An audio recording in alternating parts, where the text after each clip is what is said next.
First of all, how's life in West Wales at the moment for you? Obviously, we're all stuck in lockdown at the moment. How's life for you in the club? It's good, man. It's a really good atmosphere, good vibe in the club. All the boys are pumped to be back. It's a good spot down here. There's a lot of things to see down in West Wales, the beach, and the community down here is awesome, mate. So everyone's pretty busy. Keeps everyone mentally fresh, so it's good. Obviously, you took over at the start of last season, which didn't last too long. What are your hopes for this year with some big signings there? Hopes. I just think improvement is the biggest thing I want to see in the players. Just improving. Obviously everyone wants to win. Hopefully we can win some games, which is why everyone plays. But just the development of the players on and off the field. That's sort of something that I can't wait to see. The development of players that have been here a while and have had that losing mentality. And now with a squad of we've got 28 players at training, 29 players with more to come in. Mate, the competition's been crazy at training, so it's good. We've been saying this is a tragic time and we should never lose sight of that. And a lot is made of the people that perform on the field and their high visibility. But you've just lost one of your founders, Aneurin Gravell. I know that's come as a real blow to the club and we should pay tribute to him and what he's done. And obviously, clearly, you know him a lot better than we do, but there's going to be a massive hole to fill down there. Oh, 100%. It just shocked everyone, really. Like what we're seeing just before the last lockdown, we all had a beer together, the Gravsy, and the board and all that. We get together a lot of times. I've only known Gravsy for a year now, but like as I said, the community in the club's our family down here. So it's just weird. It's just weird at the moment. I don't know how to explain. Like it's a figure that you see all the time at the game. He's in the background, but he's the forefront of the club as well. So, it's just I don't know. I don't have any words at the moment. Just hopefully the family and that they know that we're thinking of them and we can help them out in any way we will. It's a massive loss for us, and I'm just shocked at the moment still. Yeah, and one of the things the club have said is that when fans can come back in and there is a little bit more normality about the season, you'll find a way of paying due tribute to him, and obviously I think the whole of the Rugby League game will get behind you on that. Oh, 100%. His name and what he's done, his legacy that he's done for the club, that will never be forgotten around here. There's the staff and the board and the club and everything's behind ideas, and we'll be pushing that for next year or for this year, sorry. And he will never be forgotten in this club. He's a Raider man through and through. So we appreciate what he's done for the club, and he'll be remembered 100%. And I would imagine he was one of the people behind the scenes that have been involved in your astonishing recruitment for 2021, not least at halfback. That partnership is probably not just the best in League One. It could arguably hold its own in the division above it. How have you managed to attract the likes of Gavin Henson and Rangi Chase to West Wales? Gavin Henson was more the board. They had a friend who knew Gav. And, we approached Gav to come on board as a, sort of like a skill sort of coach, maybe helping out where we could use him in, he obviously wants to get into coaching later on in his life. The bloke's played in the biggest games in the world, hasn't he? Kicked goals in front of the biggest crowds. And he eventually just a little, they had a little chat, and then all of a sudden he's like, I wouldn't mind. I've always wanted to play. I wouldn't mind having a game. And then I've known Rangi since, 18 back in Australia. So I thought, I might as well give him a call, see what he's doing. Give him a call, and Rang said, yep, sweet, I'm in. And just them two, the last couple of weeks of training, it's just, you can just tell it's special. There's still a lot of work to be done because, obviously two different types of players, but I think they'll benefit from each other. Both, they'll be the sort of different styles, but it'll be perfect for what we need in our team, I know that Wigan were after Gavin when he was a British Lion, and he very nearly signed for them as well. What is it about this game that attracts him? You say that he's always sort of wanted to play it, and he is at the back end of his career, but he can offer so much to a side like yours, where you've got quite a lot of local youngsters coming through as well that will look up to him. Well, I just think he talking with him, he got a lot of in his career growing up, like obviously playing in that level. There was a lot of rugby league influence into defensive coaches. You see it now in the top game, and he liked and learnt a lot from those coaches. So I think that's what first attracted him. And obviously, Wales have had some famous people from this area leave rugby union to go and play back in the day, like Jonathan Davis and that. They've all gone up there. So he's just interested and loves everything about it.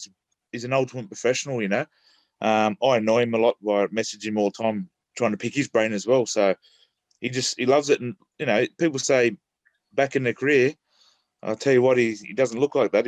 He's fit, he's humble, he's ready to rock and roll. He's looking good at the moment. I was going to say, you mentioned bringing in a winning culture. Obviously, it's not been a club who's won lots of games in the past few seasons, but I guess bringing in names like that, there's got to be a big boost for the rest of the squad. Oh, 100%. I think the boys have always had the what would you say, the ability. It's just key positions. They probably haven't been able to recruit key positions. You know yourself, in any squad, any game, at any level, halfback's one of the biggest positions that you need, isn't it? So that was one of my first things I wanted. I wanted a halfback. And then, what better than an ex-Man of Steel, Rangi Chase, who, he demands excellence from players. He's a leader out there. So that's the biggest thing. Once we got Gav and then Rangi, that was like two leaders.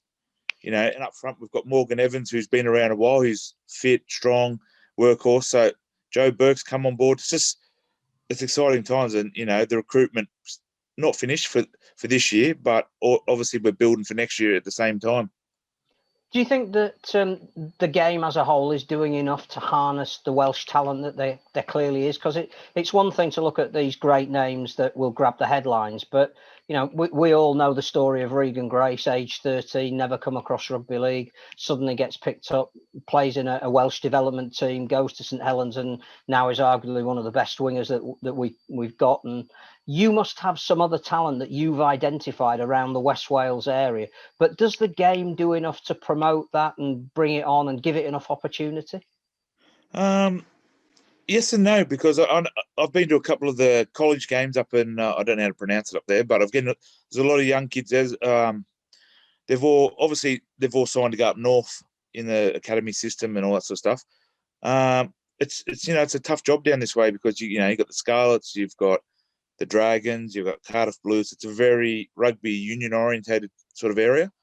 But I think over time, I think the schools, we need to get more into the schools around this area and just sort of build relationships with schools, which is what West Wales Raiders are trying to do.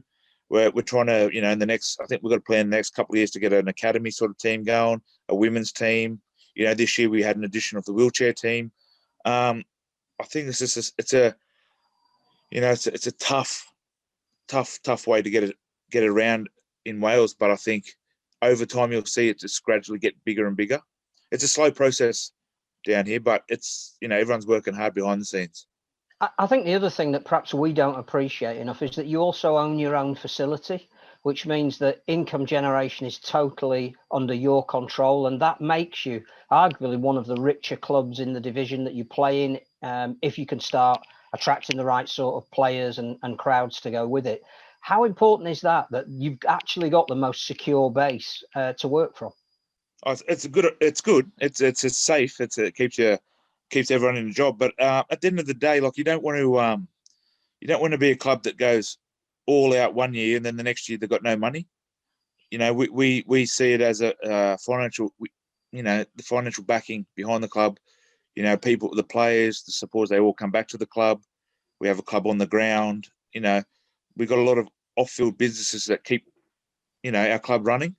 And I think they've done the right thing. They're not in it for the results on the field, as they say, straight away. They want the club to be around 20, 30 years' time. And that's a credit to the board and Andrew Thorne and Peter Tiffin behind the scenes and Gravs. That's their plan, and they're sticking by it. And obviously the on the field performances haven't come on, but if you see the books and everything around the back end of the field, we're stable. We didn't get any money from the RFL when they were giving out loans and handouts. We refused that, and we said we'll be right. So it's good. It's comfortable for the players knowing that they'll be paid every week, every month, and it's a good club to be involved in. Almost doing things the wrong way around. We expect everyone to spend money on players and not worry about the future, but it seems that the foundations there are in the right place. What are you hoping for in this League One season? Obviously, I mentioned this earlier, but we've got a year now almost without a game. How ready are you to get back in action? Oh, I think everyone's just crazy. Like, everyone just thinks football, breathes football. Rugby league, sorry, football over here is a different sport, but rugby league. I just think as a player, as a coach, as a fan, as a board member, as an owner, it'll just, it just give a sense of normality to life as it is at the moment. And I just think it'll be perfect. And, a lot of boys you see after we've been training like a week now, you're going to see their clarity and their mental state is just skyrocket. They're excited. They want to be a part of it. It's I think everyone around the world just wants things to back normal, and rugby league's doing the right steps to get their product back on the screens and back on the field, and just got to make sure that the players, we try to look after them and minimise injuries, because it's been a year since they've been playing, and I don't think a lot of people have been training over that year. But just as long as we can keep the game healthy and back on the field, I think it's a great opportunity for the RFL. I noticed that you haven't quite yet got a Welsh twang to your accent. I'm sure that is coming. But when you got the phone call saying there's a team over here that hasn't yet mastered the art of winning, but it does have a bit of potential, what was it that attracted you to up sticks and move halfway around the world and, in some respects, take on a thankless task? Well, I'm based out of France. My wife and daughter in France. I've been in France for the last 15 years.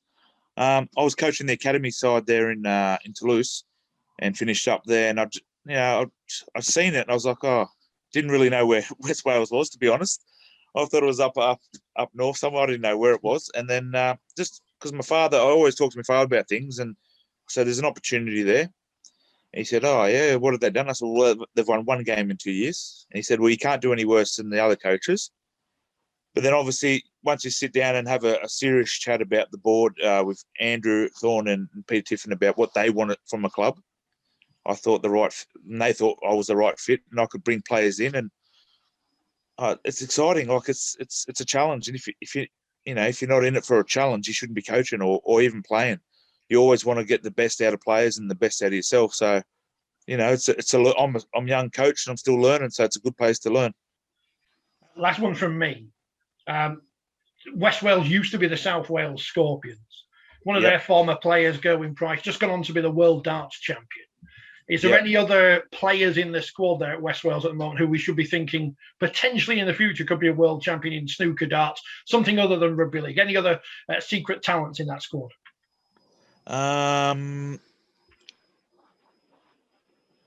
There's a one boy, Saunders. He's a new recruit we got. He's a rugby union boy come across this year.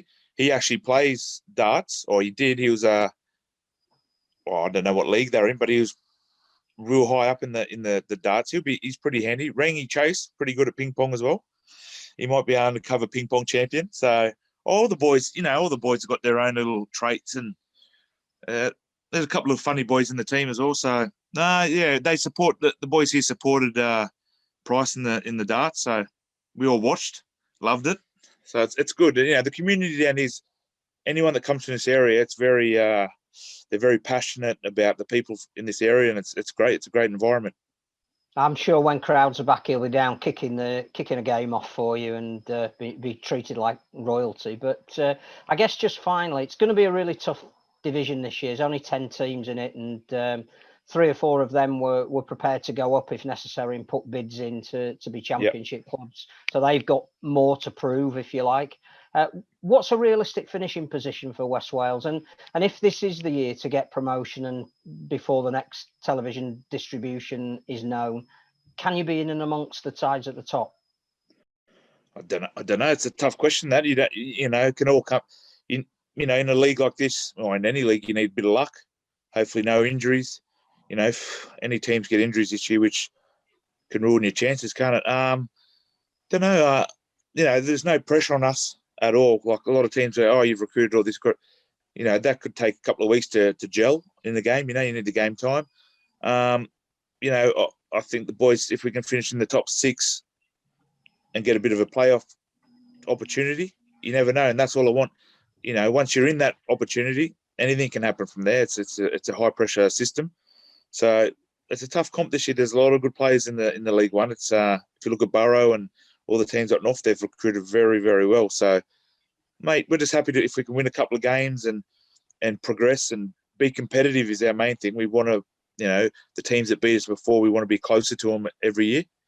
So, you know, I'm hopefully top 6 if that's the thing, but I'm a very positive person. So if we get to the sticks and then we can go on from there, I'd love it. It'd be crazy. Far too positive for us, Aaron. Far too positive for us. Very best of luck for the season. We wish you well. Obviously, hope everyone's staying safe down there in Wales, and hopefully we'll catch up with you later in the year. No worries, guys. Anything you need from us at the players or from the Raiders, just give me a bell and I can hook you up down this way, or come down to a game when we open up and we'll look after you. Oh, we're on our way as soon as we're allowed. Yeah, we'll look after you. Don't worry about that. We'll have a pint together. Oh, don't tell Scully that. It was straight on there now. Aaron, thanks for your time. It's much appreciated. No worries, guys. Thank you.